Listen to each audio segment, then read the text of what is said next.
China, जो कि लगभग 97,06,961 वर्ग किलोमीटर में फैला है और इसी क्षेत्रफल के साथ ये दुनिया का तीसरा सबसे बड़ा देश है। मैं आपको बता दूं कि ये भारत से लगभग 2.9 गुना बड़ा है और जनसंख्या के लिहाज से ये दुनिया का दूसरा सबसे बड़ा देश है, क्योंकि 2023 की रिपोर्ट के हिसाब से इसकी जनसंख्या लगभग 142.5 करोड़ थी। अगर अक्षांश और देशांतर रेखाओं की बात की जाए तो ये दुनिया के उत्तर पूर्वी हिस्से के अंदर आता है, जहां पर इसकी अक्षांश रेखाएं 18 डिग्री नॉर्थ से लेके 53 डिग्री नॉर्थ और देशांतर रेखाएं डिग्री ईस्ट से लेके 135 डिग्री ईस्ट के बीच में है। इसका अर्थ ये हुआ कि ये उष्ण कटिबंधीय क्षेत्र, जिसको ट्रॉपिकल रीजन भी कहते हैं, उससे ऊपर आता है और यहाँ पर जो जंगल उगते हैं वो मेनली पर्णपाती भी होते हैं और घने भी होते हैं। दोस्तों, चाइना की जो कुल जमीनी सीमा रेखा है वो लगभग 22,457 किलोमीटर की है, जिसमें वो 14 देशों के साथ अपनी सीमा साझा करता है।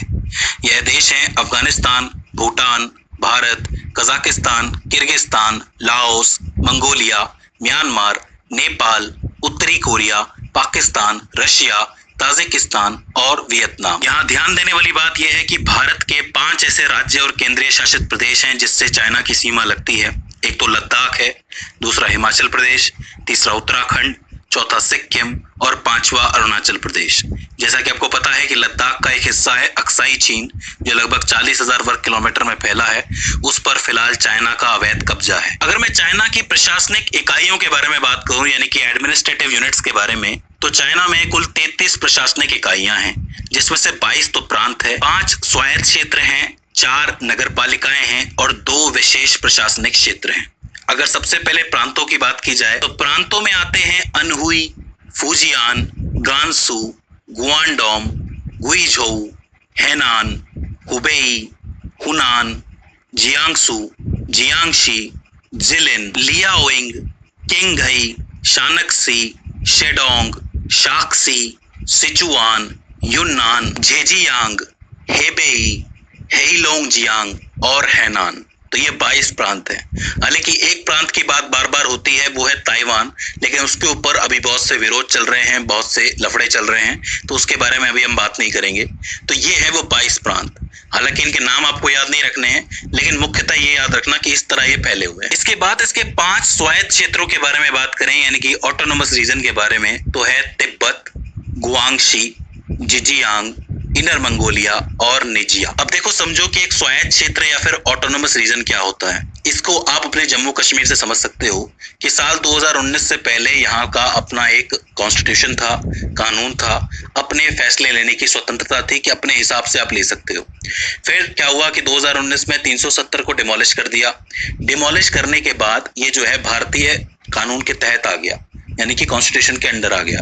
तो चाइना के ये जो 5 क्षेत्र हैं, यहाँ पर थोड़ा अपना कानून चलता है। उसका कारण ये है कि यहाँ पर रहने वाले लोग थोड़े से अलग संस्कृति के हैं, थोड़ी सी भौगोलिक विशेषताएं यहाँ की अलग हैं, इसलिए इन जगहों को अलग कर रखा है।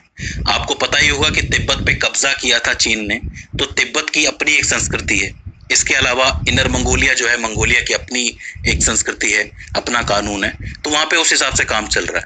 हालांकि ये सब कुछ आता तो चीन के अंडर है, लेकिन यहाँ पे थोड़ा सा कानून अलग है।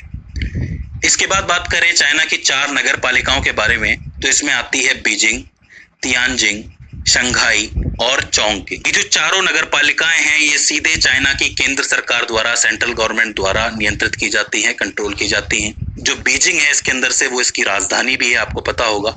ये इसलिए इंपॉर्टेंट किए गए हैं क्योंकि ये चारों के चारों जगहें जो हैं वो रणनीतिक रूप से बहुत ज्यादा महत्वपूर्ण है, इसलिए इन जगहों को नगर पालिका बनाया गया है। तो इसको आपको अलग से याद रखना। आखिर में चाइना के 2 इंपॉर्टेंट क्षेत्र भी आते हैं जिनको विशेष प्रशासनिक क्षेत्र कहा जाता है। उसमें से एक है हांगकांग और एक है मकाऊ। अब आप सोचेंगे कि हांगकांग तो अलग देश था ना, ऐसा नहीं है। हांगकांग जो है वो चाइना के अंडर ही है हमेशा से। हालांकि एक ट्रिटी के तहत इसको ब्रिटिशर्स को सौंप दिया गया था 99 सालों के लिए, लेकिन ये ट्रिटी भी खत्म हो गई और उसके बाद अब ये जो है चाइना के अंडर ही आता है। हालांकि यहाँ पर एक देश और 2 व्यवस्था वाला सिद्धांत चलता है। आप अगर हांगकांग जाओगे तो हांगकांग का जो पूरा सिस्टम है, पूरी संस्कृति है, कल्चर है, वो आपको चाइना से थोड़ा अलग मिलेगा, क्योंकि ब्रिटिशर्स के अंदर ये पला है, तो ब्रिटिश वाली जो संस्कृति आपको ज्यादा यहाँ देखने को मिलेगी। तो हांगकांग और मकाओ विशेष प्रशासनिक क्षेत्र कहलाते हैं। तो इस तरह चाइना के 33 प्रांत पूरे हो जाते हैं। याद रखना, बीजिंग जो है यहाँ की राजधानी है और एक नगर पालिका है। अच्छा, इनमें से भी जो जिजियांग है ये लगभग 16 लाख वर्ग किलोमीटर में फैला हुआ है और ये चाइना का सबसे बड़ा प्रांत है। और ये जो आपका हैनान है ये 34,259 वर्ग किलोमीटर में फैला हुआ है, तो ये सबसे छोटा प्रांत है। तो सबसे बड़ा जिजियांग है और सबसे छोटा हैनान है। इस चीज को आपको विशेष रूप से याद रखना है। इसके अलावा सबसे छोटा प्रशासनिक क्षेत्र कौन सा है, तो वो मकाऊ है। लगभग 33.3 वर्ग किलोमीटर में फैला हुआ है, तो वो बहुत ही छोटा हो जाता है। तो ये तीनों पॉइंट्स को आप अलग से याद रख सकते हो, इनसे सवाल बन सकता है। अब अगर हम चाइना का थोड़ा सा भौगोलिक वर्णन समझने की कोशिश करें, जो ज्योग्राफी है उसको समझने की कोशिश करें, तो चाइना का जो पश्चिमी और दक्षिण पश्चिमी पार्ट है, यानी कि वेस्टर्न और साउथ वेस्टर्न पार्ट है, उसमें आपको पर्वतीय क्षेत्र बहुत मिलेगा, जिसमें आपको हिमालय श्रृंखला देखने को मिलेगी और कुनलुन जैसी पर्वतमाला भी देखने को मिलेगी। साथ ही आप थोड़ा नीचे आओगे दक्षिण पश्चिम की तरफ, तो यहाँ आपको पठारी क्षेत्र मिलेगा, यानी कि तिब्बत का पठार, जो दुनिया का सबसे ऊंचा पठारी क्षेत्र माना जाता है। और अगर आप थोड़ा साइड में और आ जाओगे तो ये जो शिनजियांग क्षेत्र है, यहीं पर आपको तकला माकन रेगिस्तान भी देखने को मिलेगा। तो इसका अर्थ ये हुआ कि जो ये पश्चिम और दक्षिण पश्चिम हिस्सा है, यहाँ पे पर्वत, पठार और रेगिस्तान तीनों एक साथ देखने को मिलते हैं। लेकिन याद रखना, पर्वतीय क्षेत्र का एरिया यहाँ पे बहुत ज्यादा है। जब आप नॉर्थ चाइना की तरफ जाते हो, उत्तरी चीन की तरफ जाते हो, तो यहाँ आपको गोबी रेगिस्तान देखने को मिलता है, जो मंगोलिया के साथ लगा हुआ है, यानी कि मंगोलिया के साथ अपनी सीमा शेयर करता है। साथ ही यहाँ पर लोएस पठार का हिस्सा भी आपको देखने को मिलेगा। हालांकि जो लोएस पठार है वो उत्तरी चीन के साथ मध्य चीन के अंदर भी फैला हुआ है। जो हांगहो नदी है उसके मध्य का जो पूरा भाग है वो पठारी क्षेत्र ही है, सारा पठारी क्षेत्र, तो इसे आपको याद रखना है। साथ ही मंगोलिया पठार के पास में आपको थोड़े बहुत घास के मैदान भी देखने को मिलेंगे। तो इसका मतलब उत्तरी चीन के अंदर एक तो रेगिस्तान है, दूसरा थोड़े बहुत पठार है। दक्षिण चीन यानी कि साउथ चाइना की तरफ आओगे तो यहाँ आपको वन क्षेत्र मिलेंगे, जो फॉरेस्ट हैं वो देखने को मिलेंगे, खासकर उपोष्ण कटिबंधीय वन, यानी कि वो जंगल जो ट्रॉपिकल क्षेत्र के ऊपर होते हैं, यानी कि उष्ण कटिबंधीय जो वन होते हैं उनके ऊपर होते हैं, वो देखने को मिलेंगे। स्पेशली फुजियान और गुआंगडोंग जो प्रांत आपको दिख रहा है, यहाँ पर बहुत से जंगल फैले हुए हैं। साथ ही जो यूनान प्रांत है उसके अंदर भी घने वन पाए जाते हैं।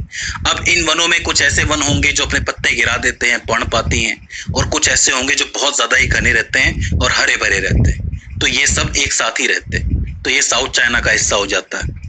ईस्ट चाइना की तरफ जाओगे, पूर्वी चाइना की तरफ जाओगे, तो यहाँ मिलता है आपको मैदानी क्षेत्र। ये बहुत ही इंपॉर्टेंट क्षेत्र है चाइना के लिए, क्योंकि चाइना की ज्यादातर आबादी इसी क्षेत्र में रहती है और साथ ही कृषि का केंद्र माना जाता है। उसका कारण क्या है कि यहाँ पर बहुत से मैदानी क्षेत्र हैं और जो त्यांगजी नदी है उसका पूरा मैदान यहाँ फैला हुआ है। पूरे चाइना में सबसे इंपॉर्टेंट, अगर पॉपुलेशन के हिसाब से देखोगे तो सबसे इंपॉर्टेंट यही क्षेत्र है। और आखिर में जो मध्य चीन है, सेंट्रल चीन जिसको आप कह सकते हो, यहाँ पर आपका जो लोएस पठार है वो फैला हुआ है, जो हांगहो नदी है उसके आसपास फैला है।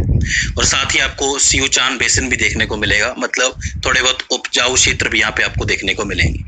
तो मेनली आप कह सकते हो कि पश्चिम में जाओगे तो पहाड़ हैं, उत्तर में जाओगे तो रेगिस्तान है, मध्य में पठार हैं और पूर्व में आपके मैदान हैं।